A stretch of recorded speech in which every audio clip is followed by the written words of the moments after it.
कहानी में हम देखते हैं एना नाम की एक महिला को जो अपने पति के साथ रात को आराम से सो रही होती है। तभी सुबह सुबह उनके कमरे का दरवाजा धीरे धीरे खुलता है। अंधेरे में एक छोटी लड़की खड़ी होती है जो बिना कुछ बोले बस उन्हें घूर रही होती है। एना का पति आधी नींद में उठकर लड़की के पास जाता है, लेकिन जैसे ही वो करीब पहुंचता है लड़की अचानक उसके गले पर हमला कर देती है। कुछ ही सेकंड में पूरा कमरा चीखों से भर जाता है। एना घबराकर लड़की को कमरे से बाहर धक्का देती है और तुरंत दरवाजा बंद कर देती है। वो अपने पति का खून रोकने की कोशिश करती है, लेकिन हालत हर सेकंड बिगड़ती जाती है। डर के मारे एना अस्पताल फोन करती है, लेकिन कहीं से कोई जवाब नहीं मिलता। तभी अचानक उसका पति, जो कुछ देर पहले मर चुका था, धीरे धीरे उठकर खड़ा हो जाता है। उसकी आंखें बदल चुकी थीं और अब वो इंसान नहीं रहा था। पति पागलों की तरह एना पर हमला कर देता है। एना किसी तरह खुद को बचाते हुए बाथरूम में छिप जाती है, लेकिन तभी अचानक उसका पति पूरी ताकत से दरवाजा तोड़ देता है। एना डर के मारे खिड़की खोलती है और आखिरी पल में पति को धक्का देकर बाहर कूद जाती है। घर से निकलते ही एना अपनी कार की तरफ भागती है। तभी उसे सामने उसका पड़ोसी दिखाई देता है जिसके हाथ में बंदूक होती है। एना उससे मदद मांगती है, लेकिन आदमी उसकी तरफ बंदूक तान देता है और पीछे हटने को कहता है। एना कुछ समझ पाती उससे पहले ही तेज रफ्तार एम्बुलेंस आकर उस आदमी को उड़ा देती है। ये नजारा देखकर एना पूरी तरह टूट जाती है। अब वो चारों तरफ देखती है और उसे एहसास होता है कि पूरा शहर नरक बन चुका है। तभी उसका ज़ॉम्बी बन चुका पति फिर से घर से बाहर निकल आता है और उसकी तरफ दौड़ पड़ता है। एना तुरंत कार में घुसती है, कांपते हाथों से चाबी लगाती है, लेकिन इंजन स्टार्ट होते ही उसका पति कार की खिड़की तोड़ देता है। एना पूरी ताकत से एक्सीलेटर दबाती है और कार लेकर वहाँ से भाग निकलती है। रास्ते में उसे सिर्फ मौत और तबाही दिखाई देती है। अचानक एक आदमी उसकी कार का दरवाजा खोलकर गाड़ी छीनने की कोशिश करता है। घबराहट में एना उसे लात मारकर बाहर फेंक देती है, लेकिन इसी दौरान कार का कंट्रोल बिगड़ जाता है और गाड़ी सीधा एक पेड़ से टकरा जाती है। काफी देर बाद एना को होश आता है। वो धीरे धीरे कार से बाहर निकलती है, लेकिन तभी अचानक कोई उसके सिर पर ठंडी बंदूक तान देता है। एना के सिर पर बंदूक ताने खड़ा आदमी अपना नाम केनेथ बताता है। वो एक ताकतवर पुलिस ऑफिसर था। पहले वो एना को शक की नजर से देखता है कि कहीं वो भी ज़ॉम्बी तो नहीं बन चुकी, लेकिन जब उसे यकीन हो जाता है कि एना अब भी इंसान है, तब वो अपनी बंदूक नीचे कर देता है। इस बर्बाद दुनिया में अब दोनों के पास कहीं जाने की जगह नहीं बची थी, इसलिए एना उसके साथ चल पड़ती है। रास्ते में दोनों एक पुल के नीचे पहुंचते हैं, जहां उन्हें 3 और बचे हुए लोग मिलते हैं। उनमें एक आदमी का नाम माइकल था, उसके साथ एंडी और उसकी पत्नी लुइस थी। बातचीत में पता चलता है कि जिस रास्ते से केनेथ जाना चाहता था, वहाँ अब हजारों ज़ॉम्बी फैल चुके हैं। माइकल बताता है कि उनके साथ पहले 8 लोग थे, लेकिन अब सिर्फ ये 3 ही जिंदा बचे हैं। अब सब लोग फैसला करते हैं कि पास के एक बड़े शॉपिंग मॉल में जाकर छिपना सबसे सुरक्षित रहेगा, क्योंकि बाहर की दुनिया पूरी तरह तबाह हो चुकी थी। वो लोग मॉल का शीशा तोड़कर अंदर घुसते हैं। सब धीरे धीरे आगे बढ़ते हैं और एक जगह रुककर आराम करते हैं। माइकल मॉल का मुख्य दरवाजा चेक करता है और उन्हें राहत मिलती है कि जब वायरस फैला तब मॉल खुला ही नहीं था, यानी अंदर अभी तक ज़ॉम्बी नहीं पहुंचे थे। सुरक्षा के लिए सब लोग अलग अलग हिस्सों में जाकर मॉल की जांच करने लगते हैं। केनेथ अपनी बंदूक लेकर लड़कियों की सुरक्षा के लिए वहीं रुक जाता है, जबकि माइकल और एंडी बाकी एंट्री पॉइंट्स देखने निकलते हैं। लेकिन उन्हें नहीं पता था कि इस शांत दिखने वाले मॉल के अंदर भी मौत कहीं ना कहीं उनका इंतजार कर रही थी। माइकल जब एक कपड़ों की दुकान में जाता है तो जमीन पर फैला खून देखकर तुरंत सतर्क हो जाता है। वो अपनी सुरक्षा के लिए पास पड़ी एक लकड़ी की हथौड़ी उठा लेता है। तभी उसे सामने वाले कमरे में किसी की हलचल दिखाई देती है। माइकल धीरे धीरे दरवाजा खोलता है और अंदर एक ज़ॉम्बी किसी इंसान की लाश को नोच रहा होता है। आवाज सुनते ही ज़ॉम्बी पलटकर माइकल को देखता है और बिजली की रफ्तार से उस पर हमला कर देता है। दूसरी तरफ हॉल में खड़े बाकी लोग भी चीखों की आवाज सुन लेते हैं। केनेथ तुरंत अपनी बंदूक निकालता है, लेकिन तभी पीछे से एक और ज़ॉम्बी अचानक वीन पर टूट पड़ता है। वो उसे काटने ही वाला होता है कि केनेथ बंदूक के पिछले हिस्से से ज़ॉम्बी को जोरदार वार करके पीछे धकेल देता है, लेकिन ज़ॉम्बी रुकता नहीं। वो सीधे केनेथ पर कूद पड़ता है और दोनों पानी के फव्वारे में गिरकर लड़ने लगते हैं। हालात बेकाबू होते देख एना जमीन पर पड़ी बंदूक उठाती है और गोली चलाकर ज़ॉम्बी को गिरा देती है। उधर माइकल भी जान बचाने के लिए टूटी हुई लकड़ी उठाता है और पूरी ताकत से ज़ॉम्बी के सिर में घुसा देता है। जैसे ही लकड़ी उसके दिमाग में जाती है, ज़ॉम्बी वहीं मर जाता है। अब सबको समझ आने लगता है कि इन राक्षसों को रोकने का सिर्फ एक ही तरीका है, सीधे सिर पर हमला। इस हमले के बाद सभी लोग फैसला करते हैं कि मॉल की पहली मंजिल सुरक्षित नहीं है, इसलिए वो लोग लिफ्ट से दूसरी मंजिल पर जाने का निर्णय लेते हैं। लेकिन जैसे ही लिफ्ट का दरवाजा खुलता है, कई बंदूकें सीधे उनके सिर पर तान दी जाती हैं। सामने मॉल के 3 सिक्योरिटी गार्ड खड़े होते हैं, जिनका लीडर सीजे नाम का बेहद घमंडी आदमी था। उसके साथ टेरी और बार्ट भी थे। सीजे साफ कह देता है कि अब इस मॉल में वही नियम बनाएगा। मजबूरी में एना और बाकी लोगों को अपने हथियार उसके हवाले करने पड़ते हैं। अब मॉल पर पूरी तरह सीजे का कब्जा हो चुका था। हालात इतने खराब थे कि एंडी को अपनी पत्नी वीन को वॉशरूम ले जाने के लिए भी सीजे से इजाजत लेनी पड़ती है। लेकिन असलियत ये थी कि दोनों वॉशरूम नहीं बल्कि वीन के छुपे हुए घाव को देखने जा रहे थे, क्योंकि थोड़ी देर पहले हुए हमले में वीन को ज़ॉम्बी काट चुका था और अभी तक किसी को ये नहीं पता था कि ज़ॉम्बी का काटना इंसान को भी उन्हीं जैसा बना देता है। टीवी पर लगातार इमरजेंसी न्यूज चल रही होती है। न्यूज में बताया जाता है कि इन ज़ॉम्बीज को रोकने का सिर्फ एक तरीका है, इनके सिर पर हमला करो और अगर पूरी तरह खत्म करना हो तो इनके शरीर को जला दो। ये सुनकर सबके चेहरों पर डर साफ दिखाई देने लगता है, क्योंकि अब उन्हें समझ आ चुका था कि बाहर फैली तबाही कितनी भयानक है। माइकल सीजे से कहता है कि सिर्फ मॉल में छिपकर बैठना कोई समाधान नहीं है। ज़ॉम्बी कभी भी अंदर घुस सकते हैं, इसलिए उन्हें मजबूत सुरक्षा और मदद के लिए सिग्नल तैयार करना होगा। पहली बार सीजे उसकी बात मान लेता है। फिर तीनों सिक्योरिटी गार्ड पूरे मॉल में घूम घूम कर ज़ॉम्बीज को खत्म करने लगते हैं, जबकि बाकी लोग छत पर बड़े बड़े अक्षरों में पेंट से SOS लिखते हैं ताकि कोई हेलीकॉप्टर या सेना उन्हें देख सके। तभी सामने वाली बिल्डिंग से गोलियों की आवाज आती है। सब लोग उधर देखते हैं, जहां एंड्रे नाम का एक आदमी अपनी बिल्डिंग की छत पर फंसा हुआ था। उसी समय आसमान में एक मिलिट्री हेलीकॉप्टर दिखाई देता है। सभी लोग पूरी उम्मीद के साथ हाथ हिलाकर मदद मांगते हैं। कुछ पल के लिए सबको लगता है कि शायद अब उनकी जान बच जाएगी, लेकिन हेलीकॉप्टर बिना रुके आगे निकल जाता है। उम्मीद का वो छोटा सा सहारा भी खत्म हो जाता है। निराश होकर सब वापस मॉल में लौटते हैं, लेकिन हालात अभी भी ठीक नहीं थे। सीजे एना और उसके दोस्तों को नीचे एक फर्नीचर स्टोर में बंद कर देता है। माइकल को लगता था कि अगर तीनों गार्ड ऐसे ही हुकूमत चलाते रहे तो एक दिन सब मारे जाएंगे। वो बाकी लोगों को उनके खिलाफ खड़े होने के लिए कहता है, लेकिन कोई साथ नहीं देता। एंडी सिर्फ अपनी पत्नी और होने वाले बच्चे की चिंता में था। केनेथ अब भी अपने पुलिस साथियों को ढूंढना चाहता था और एना पूरी तरह टूट चुकी थी, जो बस चुपचाप सोफे पर लेटी रहती थी। बाहर से ये लोग एक टीम लगते थे, लेकिन अंदर से सब बिखरे हुए थे। अगली सुबह एना चालाकी से टेरी को मना लेती है और वो चुपके से उनका दरवाजा खोल देता है। उसी दौरान एंडी और केनेथ बातचीत कर रहे होते हैं। एंडी कहता है कि उसे पहले कभी मौत से डर नहीं लगा, लेकिन अब लगता है क्योंकि उसका बच्चा इस दुनिया में आने वाला है। तभी अचानक मॉल के बाहर जोरदार धमाका होता है। एक बड़ी ट्रक बैरिकेड तोड़ते हुए अंदर घुस आती है। आवाज सुनकर सभी लोग तुरंत छत की तरफ भागते हैं। वहां पहुंचते ही दोनों ग्रुप फिर से आमने सामने खड़े हो जाते हैं। तभी माइकल मौका देखकर बार्ट के हाथ से बंदूक छीन लेता है। उसी पल केनेथ भी तेजी से सीजे की बंदूक पकड़ लेता है। कुछ ही सेकंड में पूरा खेल पलट जाता है। जो लोग अब तक दूसरों पर हुकूमत चला रहे थे, वही खुद कैदी बन जाते हैं। केनेथ और टेरी मिलकर सीजे और बार्ट को बंद कर देते हैं। इसके बाद एना ट्रक को मॉल के पीछे वाले दरवाजे तक ले जाती है, जबकि माइकल और एंडी वहां खड़े होकर अंदर आने वालों की मदद करते हैं। बड़ी मुश्किल से ट्रक में बैठे लोग जिंदा मॉल के अंदर पहुंच जाते हैं, लेकिन उनके साथ एक बुरी खबर भी आती है। उनमें से 2 लोगों को ज़ॉम्बी काट चुके थे और एक मोटी बुजुर्ग औरत की हालत तो बेहद खराब थी। बाहर की दुनिया की बातें सुनकर सबके होश उड़ जाते हैं। ट्रक से आए लोग बताते हैं कि पूरा शहर कत्लगाह बन चुका है। सड़कें लाशों से भरी हैं और हर तरफ सिर्फ मौत घूम रही है। केनेथ जिस फोर्ट पेस्टर पहुंचना चाहता था, वो जगह भी पूरी तरह खत्म हो चुकी थी। अब किसी सुरक्षित जगह की उम्मीद लगभग खत्म हो गई थी। एना घायलों का इलाज करने की कोशिश कर रही होती है, तभी अचानक वो बुजुर्ग औरत दम तोड़ देती है। सब लोग दुख में डूब जाते हैं। एना धीरे से उसके चेहरे पर कंबल डाल देती है, लेकिन कुछ ही पलों बाद वो औरत अचानक फिर से उठ बैठती है। इससे पहले कि कोई कुछ समझ पाता, वो सीधा एना पर हमला कर देती है। घबराकर एना पीछे हटती है और पास पड़ी लकड़ी उठाकर पूरी ताकत से उसके सिर में घुसा देती है। अब आखिरकार सबको सच्चाई समझ आ जाती है। जो भी इंसान ज़ॉम्बी के काटने का शिकार होता है, वो धीरे धीरे खुद भी ज़ॉम्बी बन जाता है। यही वजह थी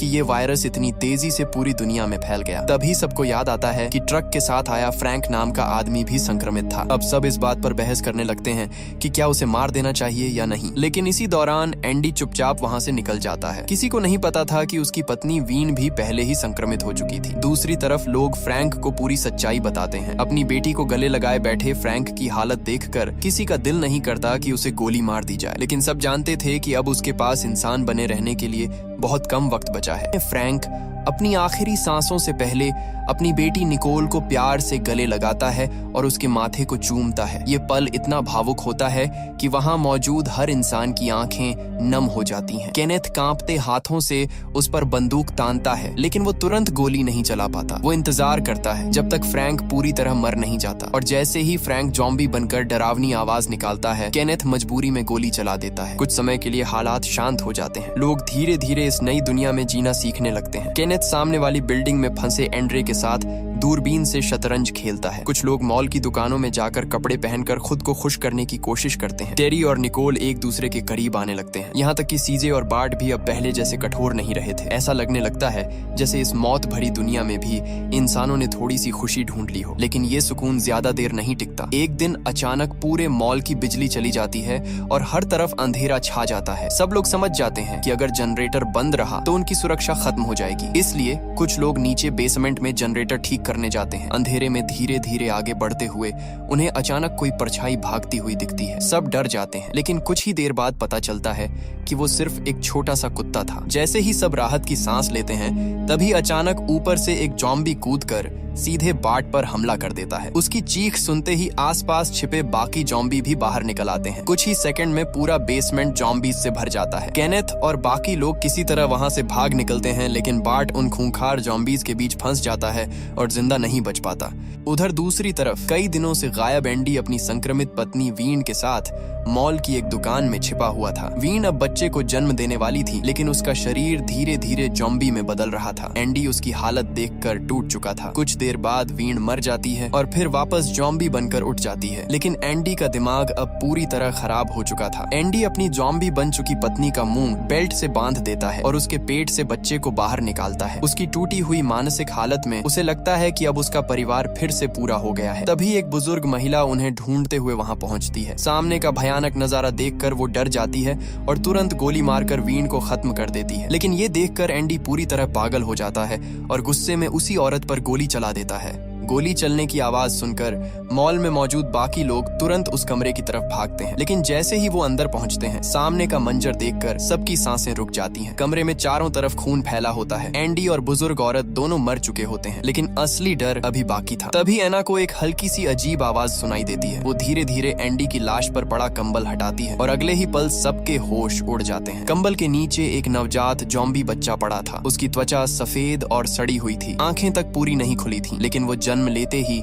इंसानों को काटने की कोशिश कर रहा था। एना कुछ पल के लिए जम जाती है, फिर भारी दिल से अपनी बंदूक उठाती है। अगले ही पल गोली की आवाज गूंजती है और स्क्रीन काली हो जाती है। अब सब समझ चुके थे कि मॉल अब सुरक्षित नहीं रहा। लोग मर रहे थे, मानसिक रूप से टूट रहे थे और ज़ॉम्बी हर दिन बढ़ते जा रहे थे। इसीलिए सभी लोग एक मीटिंग करते हैं, जहां सिर्फ एक फैसला लिया जाता है, अब यहाँ से भागना होगा। तभी स्टीवन बताता है कि मिशिगन झील के किनारे उसका एक बोट डॉक है, जहाँ एक बड़ी नाव खड़ी है। अगर वो लोग किसी तरह वहां तक पहुंच जाएं, तो झील के बीच वाले छोटे टापू पर जाकर बच सकते हैं, क्योंकि वहां शायद ज़ॉम्बी नहीं होंगे। सब लोग तुरंत तैयारी में लग जाते हैं। मॉल के पार्किंग एरिया में खड़ी 2 बड़ी ट्रकों को लोहे और हथियारों से मजबूत किया जाता है ताकि वो ज़ॉम्बियों के बीच रास्ता बना सकें। लेकिन तभी एक नई समस्या सामने आती है। उनके पास गोलियां बहुत कम बची थीं। ऐसे में केनेथ को सामने वाली बिल्डिंग में फंसा एंड्रे याद आता है, जो पहले गन शॉप चलाता था। वहां ढेर सारी बंदूकें और कारतूस मौजूद थे, लेकिन दूरबीन से देखने पर पता चलता है कि एंड्रे खुद बेहद बुरी हालत में था। उसने बोर्ड पर लिखा होता है, खाना खत्म हो गया, मैं भूखा हूँ। अब सवाल था कि उसे खाना कैसे पहुँचाया जाए। बाहर हजारों ज़ॉम्बी घूम रहे थे और कोई इंसान वहां तक नहीं जा सकता था। तभी केनेथ को वो छोटा कुत्ता याद आता है जिसे उन्होंने पहले बचाया था। सबने गौर किया था कि ज़ॉम्बी जानवरों पर हमला नहीं करते, इसीलिए वो लोग खाने और वॉकी टॉकी से भरा बैग कुत्ते की पीठ पर बांध देते हैं और उसे बाहर भेजते हैं। हैरानी की बात ये थी कि ज़ॉम्बी सच में उसे नजरअंदाज कर देते हैं। कुत्ता आराम से सड़क पार करके एंड्रे की बिल्डिंग तक पहुंच जाता है, लेकिन खुशी कुछ ही सेकंड टिकती है। अचानक एक ज़ॉम्बी दरवाजा पकड़ लेता है और बाकी ज़ॉम्बी भी बिल्डिंग के अंदर घुसने लगते हैं। माइकल तुरंत वॉकी टॉकी पर एंड्रे को चेतावनी देता है। तभी सबसे बेवकूफी भरा काम हो जाता है। निकोल, जो उस कुत्ते से बहुत लगाव रखती थी, बिना किसी को बताए ट्रक लेकर सीधे सामने वाली बिल्डिंग पहुंच जाती है ताकि कुत्ते को बचा सके। बाद में वॉकी टॉकी पर पता चलता है कि वो किसी अलमारी में छिपकर जिंदा तो है, लेकिन एंड्रे अब पूरी तरह ज़ॉम्बी बन चुका था। अब मॉल में मौजूद लोग सिर्फ निकोल पर गुस्सा ही नहीं थे, बल्कि उन्हें ये भी समझ आ गया था कि उसे बचाने जाना मतलब सीधे मौत के मुंह में जाना होगा। साथ ही एंड्रे भी मर चुका था, जिसका मतलब था कि गन शॉप में रखा सारा हथियार और गोला बारूद भी हाथ से निकल जाता और बिना हथियारों के उनका भागने का पूरा प्लान खत्म हो जाता। लेकिन अगर उसे बचाना था तो उन्हें मॉल की सुरक्षा छोड़कर हजारों ज़ॉम्बियों के बीच जाना पड़ता। काफी सोचने के बाद आखिरकार सबने फैसला किया वो निकोल को बचाएंगे। फिर एक छोटी सी रेस्क्यू टीम बनाई जाती है जिसमें केनेथ, माइकल, सीजे, टेरी और टकर शामिल होते हैं। ये लोग सीधे सड़क से जाने की बजाय सीवर लाइन के रास्ते सामने वाली बिल्डिंग तक पहुंचने का प्लान बनाते हैं। अंधेरी और बदबूदार सुरंगों में धीरे धीरे आगे बढ़ते हुए सब बेहद सतर्क रहते हैं, लेकिन तभी गलती से एक ढक्कन हिल जाता है और जोर की आवाज निकलती है। आवाज सुनते ही ऊपर मौजूद ज़ॉम्बी पागलों की तरह उनकी तरफ दौड़ पड़ते हैं। किसी तरह जान बचाते हुए टीम बिल्डिंग के अंदर पहुंच जाती है। वहां हर तरफ खून और लाशें फैली होती हैं। तभी जमीन पर पड़े खून के निशानों का पीछा करते हुए उन्हें एंड्रे मिलता है, लेकिन अब वो इंसान नहीं रहा था, वो पूरी तरह ज़ॉम्बी बन चुका था। केनेथ अपने पुराने दोस्त को उस हालत में देखकर टूट जाता है, लेकिन बिना देर किए वो अपनी शॉटगन उठाता है और आंखों में आंसू लिए एंड्रे को हमेशा के लिए खत्म कर देता है। अच्छी बात ये थी कि निकोल अभी भी जिंदा थी। वो एक लोहे की अलमारी में छिपी हुई मिलती है। सब लोग जल्दी जल्दी हथियार और गोलियां इकट्ठा करते हैं, लेकिन अब वापस लौटना सबसे मुश्किल काम था। तभी सीजे एक खतरनाक आइडिया देता है। वो गैस सिलेंडर ज़ॉम्बियों की भीड़ में फेंकता है और फिर गोली मारकर उसे उड़ा देता है। जोरदार धमाके से कई ज़ॉम्बी उड़ जाते हैं और उसी मौके का फायदा उठाकर सब लोग वापस सीवर की तरफ भागते हैं, लेकिन बदकिस्मती उनका पीछा नहीं छोड़ती। भागते समय टकर को एक ज़ॉम्बी काट लेता है और वो नीचे सीवर में गिर जाता है। ऊपर से दर्जनों ज़ॉम्बी भी कूदकर अंदर आने लगते हैं। सीजे उसे खींचकर बचाने की कोशिश करता है, लेकिन हालात हाथ से निकल चुके थे। टकर समझ जाता है कि अब वो नहीं बचेगा, इसलिए वो सीजे से आखिरी बार कुछ कहता है और फिर खुद को ज़ॉम्बियों के हवाले कर देता है ताकि बाकी लोग भाग सकें। उधर मॉल में भी अब ज़ॉम्बियों की भीड़ घुस चुकी थी। पूरा प्लान फेल होने लगा था। मजबूरी में सभी लोग 2 मॉडिफाइड ट्रकों में बैठते हैं और पूरी ताकत से मॉल तोड़कर बाहर निकलते हैं। शुरुआत में ट्रक ज़ॉम्बियों को कुचलते हुए आगे बढ़ते हैं, लेकिन कुछ ही देर में इतनी बड़ी भीड़ उन्हें चारों तरफ से घेर लेती है कि गाड़ियां रुकने लगती हैं। तभी सीजे फिर से गैस सिलेंडर फेंककर धमाका करता है। जोरदार विस्फोट से चारों तरफ लाशों के टुकड़े उड़ने लगते हैं और ट्रकों को आगे निकलने का रास्ता मिल जाता है, लेकिन मौत अभी भी उनका पीछा कर रही थी। दूसरी ट्रक के पीछे एक ज़ॉम्बी लटक जाता है। उसे हटाने के लिए एक बुजुर्ग आदमी चेनसॉ उठाता है, लेकिन ट्रक के झटके से उसका संतुलन बिगड़ जाता है। तभी सुनहरे बालों वाली लड़की उसकी मदद करने आगे बढ़ती है और अगले ही पल चेनसॉ सीधा उसके शरीर पर चल जाता है। पूरे ट्रक में खून फैल जाता है और अंदर बैठे लोग दहशत में चीख उठते हैं। भागते वक्त दूसरी ट्रक अचानक सड़क किनारे खड़ी एक कार से टकरा जाती है और पलट जाती है। अंदर बैठे लोग बुरी तरह फंस जाते हैं, लेकिन सीजे और एना अपने साथियों को मरने के लिए नहीं छोड़ते। वो पहली ट्रक रोककर जान जोखिम में डालते हुए पलटी हुई गाड़ी की तरफ वापस दौड़ते हैं। इसी दौरान इंसानियत का सबसे बदसूरत चेहरा सामने आता है। स्टीफन, जो शुरू से ही स्वार्थी था, मौत सामने देखकर पूरी तरह डर जाता है। वो टूटी खिड़की से बाहर निकलता है और पीछे फंसे केनेथ और माइकल को छोड़कर अकेले भागने लगता है। लेकिन ज़ॉम्बी फिल्मों में अकेले भागने वालों का अंजाम अक्सर बुरा ही होता है। जैसे ही स्टीफन बाहर निकलता है,